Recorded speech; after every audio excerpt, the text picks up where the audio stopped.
All right, so if you haven't been paying attention, what I have been doing this session is I have been talking about the 13 principles. So I've been going through and giving a talk on success principles, and basically rather than, let's say, giving one class that covers all of them, each place I've been to, I have chosen one. And just so that we didn't make it hard for ourselves, I just went down the line. So we're doing this in order. And this weekend we are on number 6, which is think successfully. Today I want to teach you how to master the 6th principle, which if we go through the first one was purpose. Purpose was the why behind everything. Principle 2 was the what, which is the plan. Principle 3 is love, which is the fuel for the plan and the purpose. Principle 4 is change, which is the decision you need to make in order to start working on 1, 2, 3. Number 5 is work, which is the required action step. Luckily, you didn't get stuck with that one because I really railed the people last time on that one. It's not as fun a principle to talk about. But today we're going to talk about 6, which is think successfully, which is the mindset needed for success. It's the mindset I need every single one of you to think about. So I'm gonna hit it from a different angle and try to make it fun. I'm gonna try to make this an enjoyable 50 minutes before you get to the real, right now you get Mr. America, you'll get Miss America next hour, okay? So that's how we're gonna play. Yeah, thank you, John. Thank you, John, for the flag. So I figured I might as well use this kind of camo military theme to welcome you to basic training. Now, the good news is there will be no running, no mud, no guns, no, I don't know what else, but all the horrible things you see in those basic training videos that I will never, ever try to do or anything like that. What I really want to do is I want to give you a new basic training for your mind.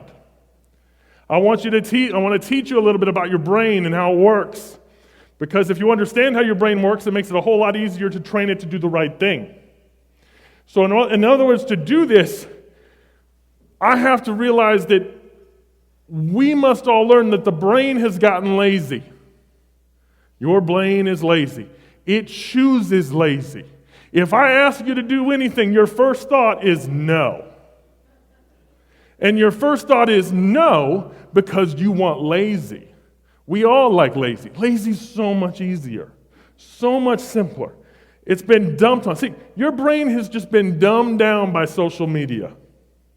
Now, I'm not even talking about who here has ever looked down at whether it be a video and then looked up 3 hours later and you're like, what happened? How many of you have ever went to bed and you plan to go to bed early and you're in bed at like 9 o'clock and you start going through the stories and then you look up and it's midnight? And that whole early thing you thought and you had planned for now is gone. That's because that little device of yours is dumbing you down. Dumbing you down. You're just watching people fail, get hurt, people be dumb, get arrested, you name it. And instead of putting something good in our minds, we're putting a whole lot of nonsense in our minds. And everybody knows this. We've been confused by news anchors. We've been confused by politicians. Because everybody's just using the negative against us. See, one of the things I just don't really understand about politics, because obviously we're getting to be another election. Have you noticed that neither side's happy? Have you noticed that neither side ever talks about anything good? That if anything good happens, their first thing is, yeah, but don't you remember how bad the other side is? It's all negativity. It all leads with negativity. There's negativity everywhere. So I got to take you from the dirty places your mind is right now and get you to see how good it can be. Get you to see how you should think just a little bit differently. So to start this off, to do basic training, I've got a short video. I want to just say there's language, okay? We're mostly adults in here, okay? To find a video of a drill sergeant was impossible to not have language in it, okay? I tried very hard. They use a word in here. It's probably my least favorite word, so don't think I'm endorsing the word. I hate it, don't like it, but it's just the way it is. It only lasts about 40 seconds. Can we handle 40 seconds? Can you handle it and not email the company tomorrow and be like, right, so, yeah, I'm warning you. If you don't like it, earmuffs, okay? Earmuff it if you don't like it. But here we go. 40 seconds. Drill sergeant, now. God, what's your sole purpose in this army? To do whatever you tell me, drill sergeant. God damn it, Gump! You're a goddamn genius. That's the most outstanding answer I've ever heard. You must have a goddamn IQ of 160. You are goddamn gifted, Private Gump. Listen up, people. Now, for some reason, I fit in the army like one of them round pegs. It's not really hard. You just make your bed real neat and remember to stand up straight and always answer every question with, yes, drill sergeant. Is that clear? Yes, drill sergeant! See, I think the same thing is for us. We need to confront our thoughts. And I need you, because we're a coaching company, are we not? We are a coaching company. You are the soldier. We are the drill sergeant. Okay? And if you've ever seen any kind of clip, you've ever known anything about the Army, know anything about the armed services, you'll know one thing. If you're a soldier and the drill sergeant says do something, what are you expected to do? Do it. It's not I'm just not feeling it. I'm sorry, drill sergeant. This outfit isn't going to work. I'm sorry. I'm sorry, drill sergeant. I just, I did that Tuesday, and I don't want to do it today. No, it's yes, drill sergeant. Yes, drill sergeant. Thank you. See, everything is what you think of it. See, I know this because I know that there's a reason I'm not in the Army. I thought basic training sounded awful. I couldn't have done it. I couldn't do it now, if I'm honest. I would just be like, look, who do I got to pay to leave? What do you want a donation? Whatever it takes. I couldn't do it. I think it sounds crazy hard, but it's all in how you approach it. It's all in how you see it. See, I could never be in the Army and see it the way Gump saw it. It's really not that hard. You just do what they tell you to do. And I noticed the parallel because there are offices in here that are thriving like crazy, and there are some offices struggling, and you're all getting the same advice. But somebody's saying, well, let's just do what they said to do. And some of you are, I don't like screenings. You're pushing back, fighting back. See, your coach is your drill sergeant. And your job here, your sole purpose as an integrity doctor is to do whatever your coach tells you to do. Thank you, Tanya. We have a coach in the building. It's to do. Your coach, I'm not saying your purpose as a chiropractor, your purpose as an integrity doctor is to do what your coach says to do. So I want to teach you a little phrase today. I want to teach you a phrase. It's very simple. Repeat after me, even though you're not going to want to, even though you're not going to like it, even though it's going to hurt. Repeat after me. Yes, dream maker. Yes, dream maker. Yes, dream maker. Yes, dream maker. I saw some of you like, still under your breath. I'm telling you, yes, dream maker is what it needs to be. Because you don't realize, you push back when you don't see the bigger picture. You're pushing back against the person that is being paid to help you think successfully. And you're pushing back because you're not thinking successfully. You're thinking with that other part of the brain, that negative, nasty, ugly, bitter one. So when your coach says, send your stats in, what's the answer? Oh yeah, I like that. When they say, do the practice representative program exactly without your changes, what do you say? When they say, stop messing with Facebook and start booking screenings, what do you say? It got quieter over here. Got a little quieter. It's yes, dream maker. It's yes, I will do it. Because here's the thing, this is like all things in parenting. When you're a parent, for those of your parents, it would be so much easier to just not help the child. Wouldn't it? Wouldn't it be easier to let them just fail at everything? But you try to guide them through. You try to help them through. You know that when they're walking around with that fork, that if they stick it in the receptacle, it's going to hurt. It's going to electrocute. It's going to be fire. There's going to be sparks. There's going to be bad things. The wrong thing for me to do as a parent would be to just be like, let's see what happens. The right thing would be like, give me the fork. Give me the fork. Go sit down. And so many times what we do in coaching here is that you want to still just be able to roam around with the fork. You want success, but you're also like, you know what? There's electricity over here. This is a shiny object. I should poke it. No, you should not. It's yes, dream maker. We got to keep you focused on the right things. So to share this, to make it kind of break it out, this is in the training. This is in the deal that we have. We've had it forever. I just want to give you a different perspective on it today. There are 4 phases of successful thinking. The first one is clean thinking. The second one is purpose thinking. The third one is possibility thinking. And the fourth one is results thinking. So if we're going to do this all the way, if we're going to make it right and we're going to get it in, the first one is clean thinking. So if we start with clean means we're wiping the slate clean. Okay? We're wiping the slate clean. We're not going to do anything else. We're going to make sure this is right. Clean thinking means no judgments, no predispositions, no past history, nothing. Now, I think we're all pretty much aware of the example I have up on the screen. It's about the oldest one in the book. The glass of water. Do you see it as half full or half empty? How many half full people we got? Okay? How many see it as half empty? Yeah, they're weighing half. Some of you are like, it is empty. No, it's not.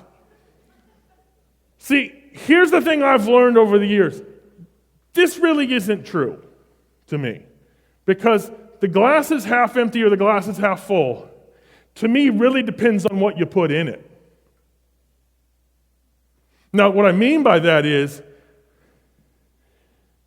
if that glass is filled to that line with Coca-Cola, I like Coca-Cola. I'm craving it now. Who brought Pepsi into Atlanta? How did this happen? What is going on? If it's to that line with Coca-Cola, I'm seeing it as half empty because I want more Coke. If that same glass is filled to that same line with celery juice, that thing's half full. Because I'm thinking, I don't think I can finish it. There's too much in there. I don't want to do this. See, it's all perspective.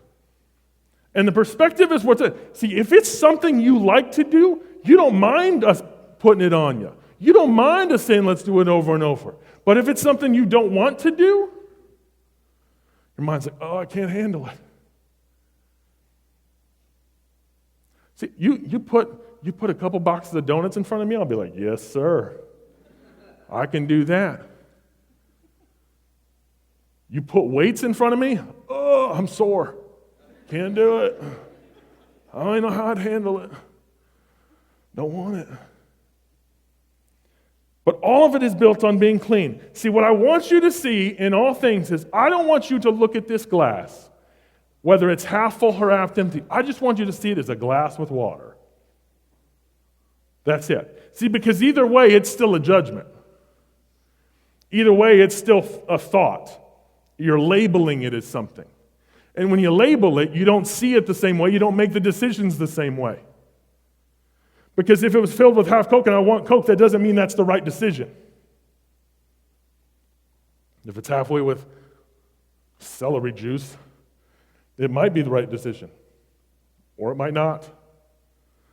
But clean thinking isn't looking at what the glass is, it's looking at what's missing, it's simply looking at what is there. But now I realize that the negative is more obvious, it's more easy. Is it not more easy? Can we just admit it's more easy? See, even those of us that think we're positive, it's still the easy route. There's no way to get around it. It is the easy route. And that's because your brain's built that way. This is legit stuff here. There's a thing called the negativity bias. It's also called loss aversion.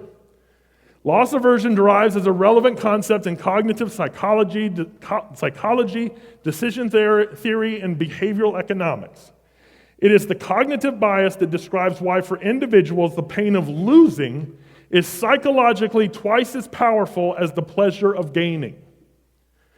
The loss of felt from money or any other valuable object can feel worse than gaining the same thing. So people dread losing more than they anticipate gains.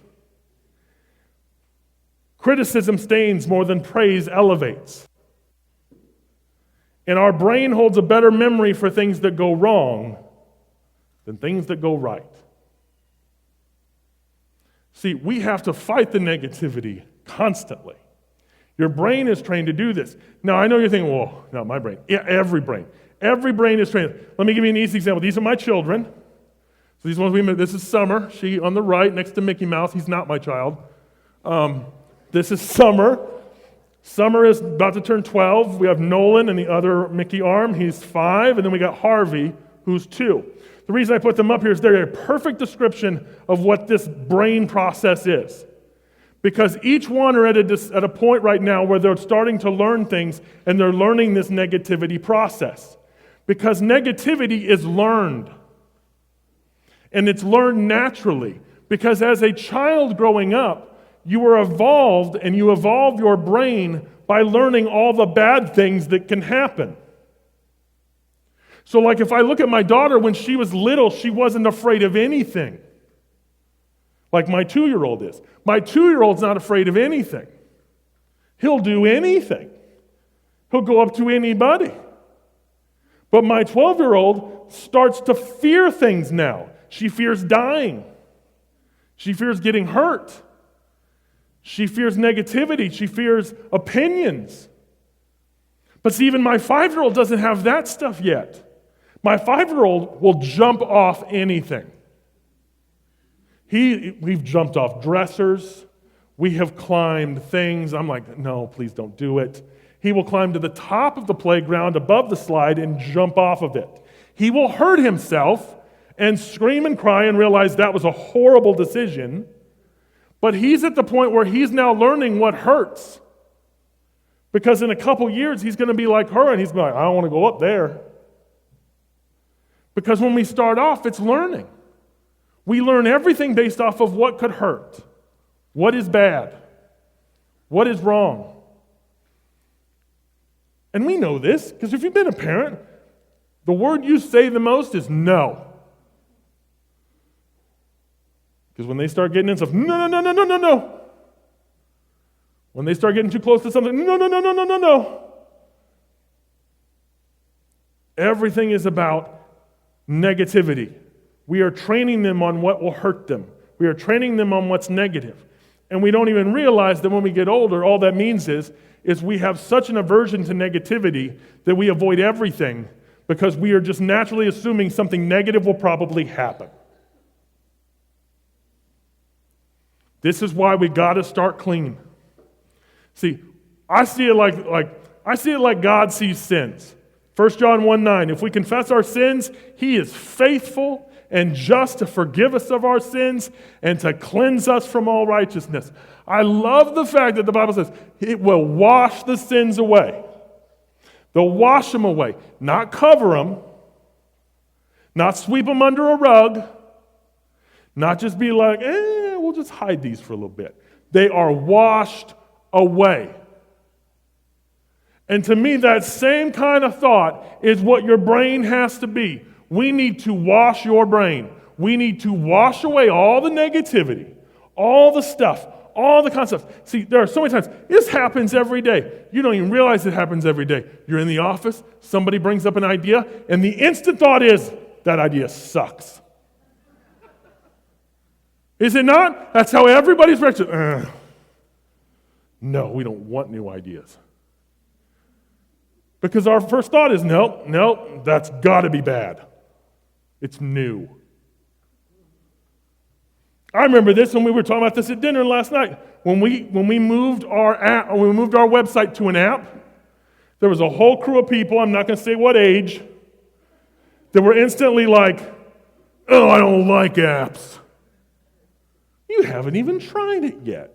You haven't even done. You instantly thought, no, this is not for me.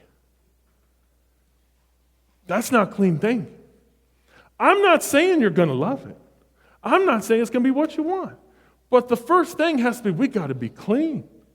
We got to enter this thing with a washed away mindset. We must cleanse our minds of all unrighteous thoughts and ideas. Don't put them away. Don't hide them. Wash them.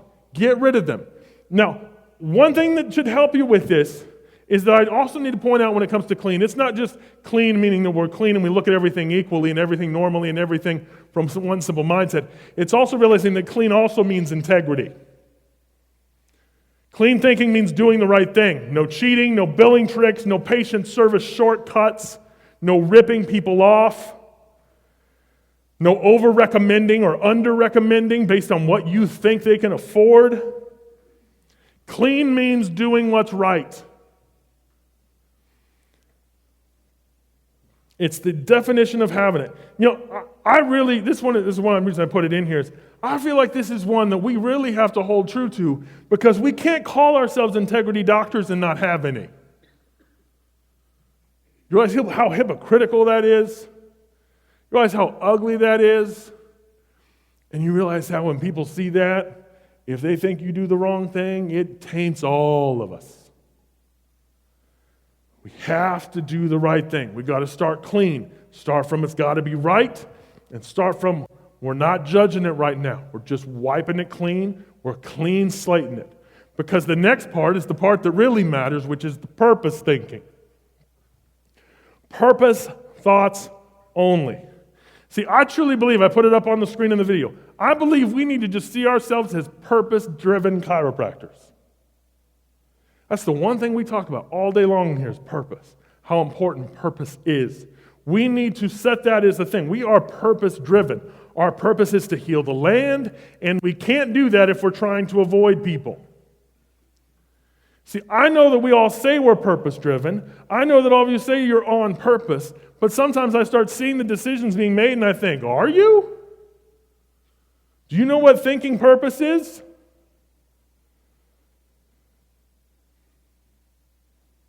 Is your thought healing the land, or is your thought, let's leave early?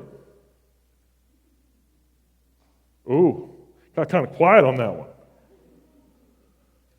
When a patient walks in, if you close at 6 o'clock and they walk in at 5:58, what's your thought? Woo! Or is it, oh my gosh, what is happening?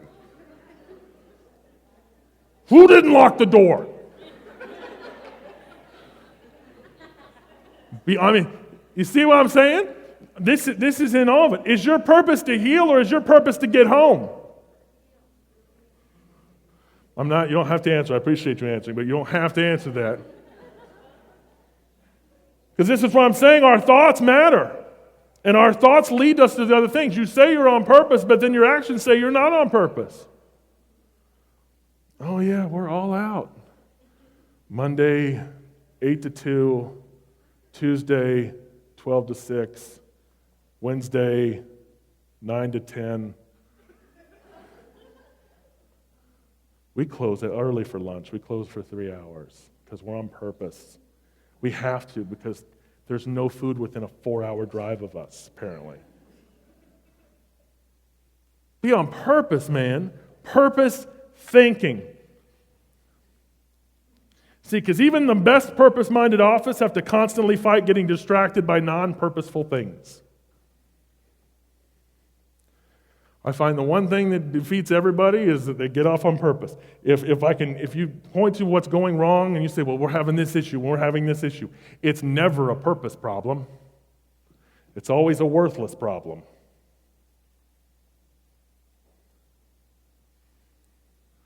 Now, if we're going to commit to having a purposeful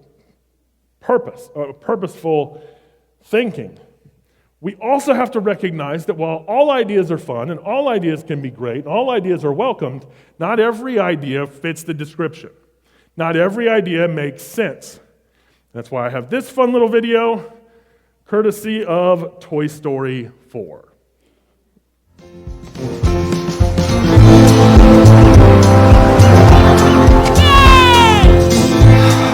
There goes another one. We're never getting out of here. Frogly. Up here, Rainbow Connection. You Mr. Toads want to take a wild ride with a kid? We can make that happen. You can? Really? Oh yeah! Leave it to us, Jeremiah.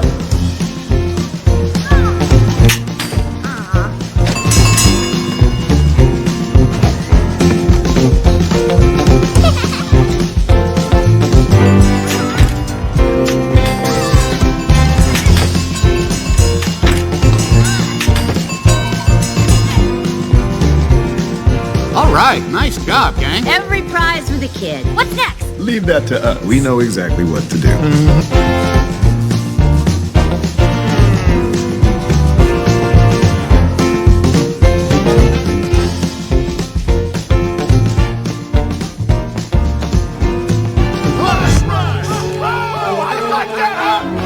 You got lush rush, son! Get your knees up! Let's see those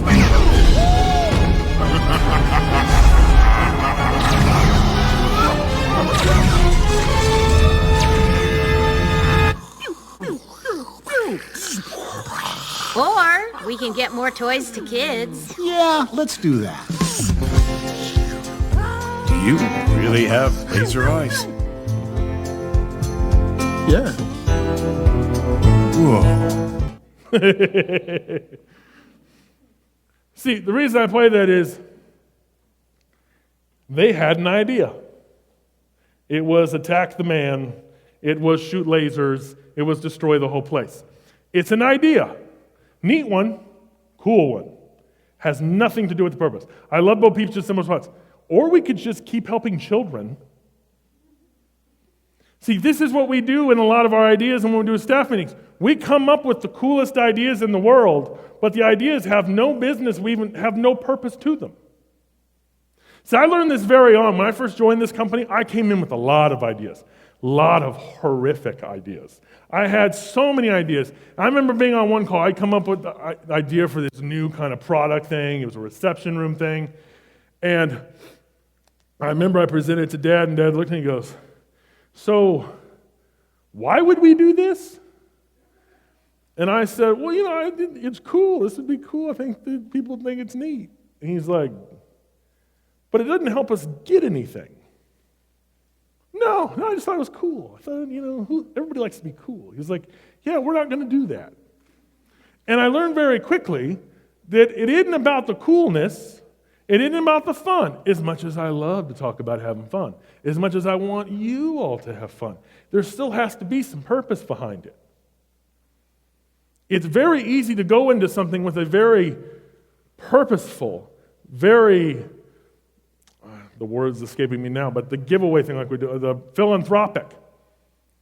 And pretty soon we're not doing philanthropic, we're just doing a whole lot of fun things that have nothing to do with anything. Because it's easy to kill things off. There's a lot of fun and neat ideas you can come up with, but if they're not built on purpose, it's not going to work. Let me give you another example.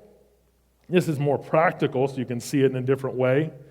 This idea comes up a lot. I hear our coaches, our team managers bring this one up. Let's play Wheel of Fortune at the screenings.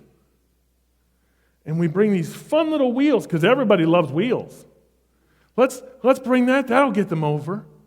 That'll get them to do it. Now, if you look at this screening, I blocked out the people in it, obviously. I even kind of colored over the shirt so the person can't get mad. This is a prize wheel, and there are two spots, the two purple spots, the two dark purple spots, say you win a spinal screening. So this means every person that comes up to the booth has a 14% chance of getting screened. But they got like a 80% chance of winning a whole lot of junk. Now, the idea of this is, I get it. Oh, people like this. It'll bring them over. Yeah, but it doesn't get us anything. It doesn't serve our purpose. It doesn't heal the land. What's the point of them coming over if we don't want to screen them? I'm not saying that the wheel doesn't work. The wheel works. It can bring people over. But what we do is we get distracted by the wheel and we put all of the work into the wheel, and pretty soon we're like, oh, did you screen? Oh, I was too busy handing out prizes. Because we got off the purpose.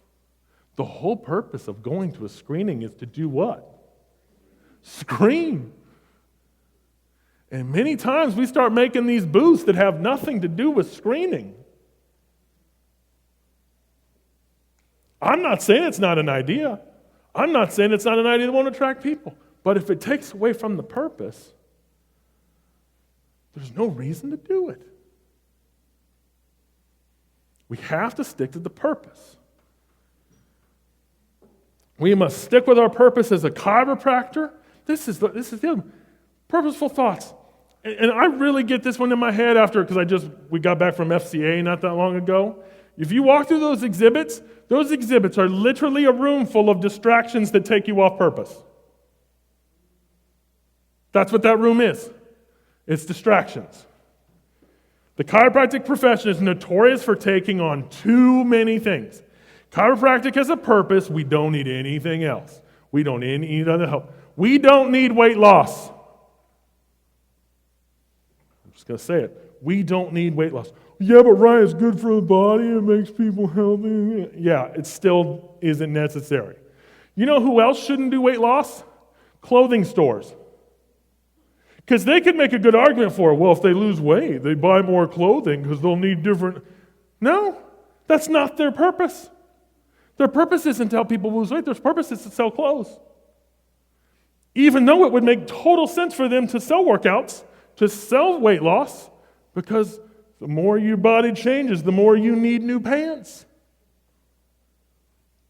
Let's look at the other one. Pillows. Oh yeah, but this pillow helps their neck.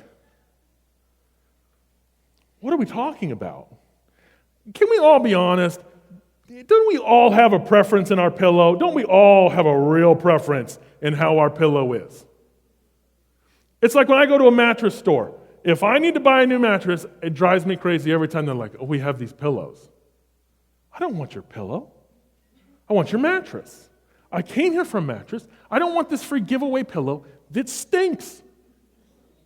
I'm just going to put it in the closet. I'm going to put it in the guest room. I'll let the guests deal with that. I want to pick my pillow. You say, but Ryan, they need better pillows. Yeah, I want my pillow. Not the my pillow. That one sucks. But I want the pillow I pick out. I want the pillow. I don't want the pillow that looks like it should be strapped to the back of an airplane, that no cover will fit. That's not the purpose.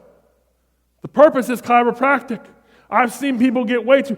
90% of the new people that join us are so caught up in all their ancillary services, they don't even have chiropractic anymore. I had a chiropractor I talked with just last week. What do you do? Well, we do laser, we do saunas, he just listed off a billion things. And I was like, well, do you adjust people? Well, every now and again I do that. What? And here's the irony to me of this. You will have chiropractors that jump into all these services that any person on earth could do. And if anybody starts to encroach on chiropractic, you don't like it at all. You don't like if they can buy a device that they could lay on. You don't like if they could buy a massage gun that could make it where you don't need to... You don't like it when others encroach on you. We have to stay on purpose. We got to stick with what we're doing. Man, it gets quiet when I talk about these things. That's okay. I at least know you're listening. You may try to push it out the other end, but hey, we've got to stay on purpose. The next one is number 3, which is possibility thinking. This is what I mentioned earlier. When new ideas are presented, what really happens is if we're at staff meeting and someone says a new idea, we see it as our job as the other staff members to kill the idea. We see it as, oh, they came up with something nice, that's neat. But no, we're not doing that. How many times do you hear this one? We tried that already. That will take forever. That will never work. Our patients will hate that. We can't afford it. That's just dumb. Why did you wake up today? This is the problem with ideas, is that what we do is when we even try to come up with ideas, most of us just try to kill the idea because it's easier to be a possibility basher than a possibility thinker. I need you to think with possibility. I need you to think with what could happen and what would be right. So what I want you to do is I want to practice this, okay? I want to practice this even right here. I want to do it here. The concept of possibility thinking is this. When you choose to do possibility thinking, every single person should come up with 10 things, 10 possibilities to make that idea happen. Now, I do have one rule for this, and make sure you get this rule. The rule is this. When you're coming up with an idea for 10 possibilities, the ideas have to be something that you can do to make it better, to make it happen, to make it work. See, a lot of times what is the easy tendency is to come up with 10 ideas that everybody else can work on because I'm busy. I don't have the time, I don't want to do. I noticed this was in one of our early, when we were doing staff meetings back in the day, everyone would come up with, Dad would say, let's do the 10 possibilities, let's do 10 possibilities.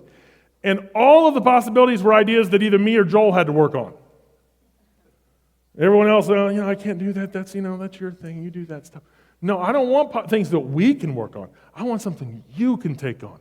How can you make it happen? So I want to come up with a list. So I'm going to do this right now. I want you to start. I'm going to give you a list to think of, okay? Now, I'm going to help you out to make it easier, to be nicer, because even some of you heard 10 and were like, 10, No, we're going to start with 5, okay? We're going to start with 5 ideas from each staff member for our winter stream. We have a winter stream coming up on February 3rd at 9 a.m., our next streaming deal. It's February 3rd, you got plenty of time. I want you to make a short list of 5 things that you can do to help make this streaming event more fun. Can we handle that? There's an answer in there. Can you handle this? Yes, Dream Maker. Yes, Dream Maker. Now here, I'm going to make it a little more fun. How many of you have seen The Office? Really? None of you on this side have seen The Office? How many of you have seen The Office? Raise your hand. Anybody seen The Office? If you've seen The Office, you'll know these 2 people. This is Michael Scott on the right, and this is corporate. This is David Wallace. At our winter stream, David Wallace will be joining us. Yes, I'm going to interview him on the parallels between acting and business. And he's a ball of fun. He's emailed me twice this week. He just already has all these ideas he wants to go over, so this should be fun. So if you want to do an office theme, if you want to have certain ideas of certain things you can do, make a short list of 5 things you can do to help make this streaming event more fun for your team. Now, owning doctor, raise your hand if you're an owning doctor. Your idea, your purpose in this is to take the ideas and do them. Don't kill them. Don't say you'll think about it. Take the ideas and use them. I have found that some of the greatest ideas we ever had were the ideas that made us the most nervous. The things we were most uncomfortable with are always the best ideas. You take the top 5. I'm not saying you have to use all of them, but I'm saying the goal shouldn't be to only take 5. The goal should be to do as many as you possibly can. Which means don't just take your own ideas, doctor. Your staff's ideas count too. The last one here is results thinking. So we had clean, we wiped it clean. Purpose, make sure it's on purpose. It's not just a crazy idea for just fun's sake. The third is possibility. And the fourth is the results. See, results thinking is knowing, believing, and working for the dream. The dream is all for one and one for all. When everyone embraces the dream, we reach the dream faster.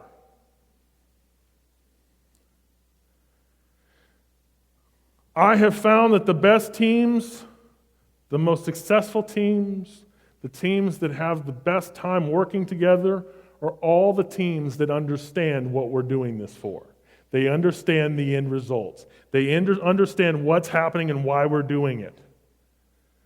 Seeing the practice dream becoming reality is what gives the team satisfaction. Now, some of the hurdles we see most often with this results thinking is most people think the most important rule of business is to stay busy. The busyness means you're getting things done. You think about completing tasks and not the importance of the results. See, to me, this is like taking a test. When you take a test, the goal should not be to just complete every answer, just to get it done. The goal is to get every question right. The goal is to get the best score, to get the end result, not just to complete it. The goal isn't just to answer C on everyone and see what happens. But a lot of times, this is what we do. Rather than worrying about the results, we just say, I just need to get my work done. See, at the end of the day, busy people are tired and no closer to the dream. Now, when it comes to busyness, the second part, busy, is kind of equal to it, but it's a little different, and that is truly just task people. All you care about is the task. You want the task. It's like a child coloring. The goal of a child coloring is, I don't want it to just be finishing. Who finishes the page first? I want a pretty picture. I don't want just done. I don't want sloppiness. I want a beautiful colored picture. I want something to hang up on the fridge. I want the right thing. I want it done perfectly. At the end of the day, people who are focused solely on tasks don't help the bottom line of the dream either. Now, if we can quit looking at tasks and quit looking at just being busy, we can see that here's what really needs to happen. The dream has to require transparency. Owning doctors, share your numbers with your staff. Explain, teach, lay out your entire dream for the office of the next 5 years. One of the things I've thought is weird over the last 20 years of doing this is how much pushback I'll see of doctors that say, well, I don't want my staff to know the numbers because I don't want them to know how much we make. Here's the problem with that. They can look it up. I mean, I can do math. I know what the visits cost. I know how many visits came in. Here's the other thing. You can't hide what house you buy. You can't hide what car you drive. Quit worrying about everybody seeing you doing well and embrace doing well. I'll tell you this, there isn't a staff member in here that works for a poor person. I mean, honestly, because here's what you know, if you work for a poor person, you may not get paid. Any staff member in here want to risk it and see if you may not get paid this month or not? I don't think so. I want a successful doctor. I don't want to work for the doctor that's shady in town. I want to work for the best doctor in town. I don't want to work for the one that, you have to come in the back. I don't want the one with the black lights everywhere. I want the good one, the successful one, the one with the Chevy Tahoe. I don't know what you're going to call success here, but whatever it is. Staff, they're giving their numbers. You got to be held accountable to it. It isn't enough for the doctor to come up with the dream and talk about the dream. The entire dream must verbally commit to the dream. See, I learned this very early on. When I got out of college, I went and worked at Walt Disney World. That's where I started. Now, before that, I worked at NPR for quite a while, but I worked at Disney World because I'd always wanted to work at Disney World. Thought that'd be cool. Thought that'd be a whole lot of fun. What I learned at Disney World is very simple because everyone comes out, here's all the business stuff I learned. I learned one thing. I hate being lazy. Disney World is just standing around in one place, being asked where the bathroom is 1,000 times a day. That's what Disney World is. It's just you just stand there and you point with 2 fingers. Go this way, go this way, go this way. And you smile. Go this way, go this way. The bathroom's right behind me. See the sign? Yes. Go this way, go this way. Yes, the bathroom, it's right there. Go this way, the bathroom. Yes, yes, the bathroom. Yes, the bathroom. There's a big sign. Do you see it? It's right behind me. Big sign. It's literally right there. Right there. There's women pouring out of it. Just go in there. Bathroom, bathroom. That was my job, and I hated it. It was 80 hours a week. 80 minimum. There were times where I didn't get days off. There were times where I worked 19 days straight because they required it. You acting like, oh, we got it rough. You got nothing. You don't know hard. I'm not talking about 18. I'm not talking about a full day where I'm inside an office that's got air conditioning. I'm talking Florida, people. August. I learned I hated lazy. I learned I wanted to work. I learned that I'd rather be busy. See, I've learned this. I said this in my class last time. If your office has drama, it means one thing. You're not busy enough. It either means we need more new patients or we need to let some people go because you're not busy enough. See, there's no drama at our company. You know why? I ain't got time for it. There's too much to do. I don't have time to talk about Shelley and her bad habits. I don't got time to talk about Keith and his lame jokes. I don't have time. I've got something to do. I've got a purpose here.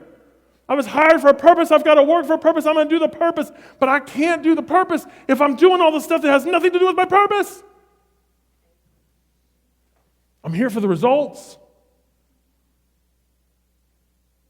It's successful thinking only. Can you do that? Can you think, I like it. I like it. Can you do that? I want to hear it big. I want to hear it loud because this side really was on it. Can you be a successful thinker? Yes. Will you listen to your coach? Yes. Will you stop the negativity? Yes. Will you stop the weight loss? Yes. Some of you are like, no, Ryan, no, I will not. I'm going to win some point. I'm going to still keep riding it. We're going to take a 9-minute break. Be back at the top of the hour with Deshaun and Barbara. It's going to be awesome. Go to the bathroom.